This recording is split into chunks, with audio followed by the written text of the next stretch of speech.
지옥이라고 하셨어요. 산의 지옥. 가서 결제하세요.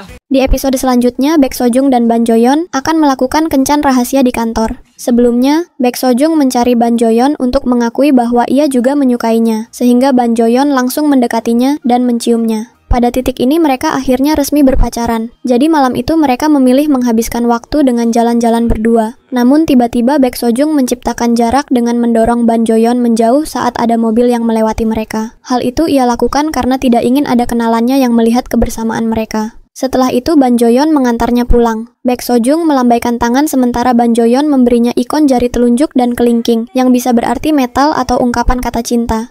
Terlihat jelas bahwa Ban Joyeon sangat senang dengan hubungan baru mereka. Keesokan harinya di kantor, Baek Sojung mengatakan bahwa mereka harus berhati-hati saat di kantor. Namun Ban Joyeon menenangkannya bahwa mereka tidak akan ketahuan, jadi ia tidak perlu khawatir. Jadi ketika mereka berada di dalam lift bersama karyawan lainnya, Ban Joyeon diam-diam berusaha meraih tangan Baek Sojung. Namun Baek Sojung menepisnya menjauh sambil tersenyum bahagia. Ban Joyeon selalu ingin berdekatan dengan Baek Sojung, bahkan ketika Baek Sojung sedang melakukan pekerjaannya. Dan mereka menjadi canggung saat Nana rekan kerjanya tiba-tiba membahas bahwa berpacaran dalam kantor merupakan neraka. Namun hal itu tidak menghentikan mereka, karena setelah itu tangan mereka terlihat saling bersentuhan. Tetapi, seseorang mengejutkan mereka, sehingga Baek Sojung dengan panik memberikan setumpuk kertas pada Ban Joyeon dengan sedikit kasar, lalu pergi meninggalkannya sehingga Ban Joyeon terlihat tidak senang. Selanjutnya mereka bertemu di rooftop, dan Ban Joyeon dengan jelas menunjukkan kekesalannya pada Baek Sojung. Jadi Baek Sojung segera menanyakan apa yang akan membuatnya merasa lebih baik. Dan tampaknya kesempatan itu dimanfaatkan Ban Joyeon untuk mengajak Baek Sojung kencan berdua. Sehingga pada malam harinya, mereka melakukan kencan dengan berjalan-jalan sambil berpegang tangan serta menggunakan baju yang tampak serasi.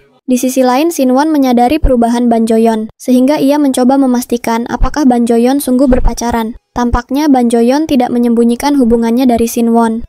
Selanjutnya, Sinwon pergi menemui Hajin dan menceritakan tentang hubungan mereka, di mana ia mengatakan bahwa baru kali ini ia melihat Ban Joyeon terlihat bahagia setelah sekian lama. Sementara yang membuat Hajin khawatir adalah bagaimana apabila suatu saat nanti mereka tahu tentang identitas masing-masing, seperti yang ditakutkan mereka. Di rumah, Baek Sojung terlihat memasuki ruangan di mana barang-barang Ban Joyeon dititipkan, dan Baek Sojung melihat sebuah patung hitam berbentuk naga. Ia lalu mengambilnya dan memperhatikannya dengan seksama. Jadi, apakah itu menjadi awal di mana Baek Sojung akan menemukan banyak bukti yang menunjukkan bahwa Ban Joyeon adalah naga api hitam? Cinta pertama di masa lalu yang ia benci hingga sekarang.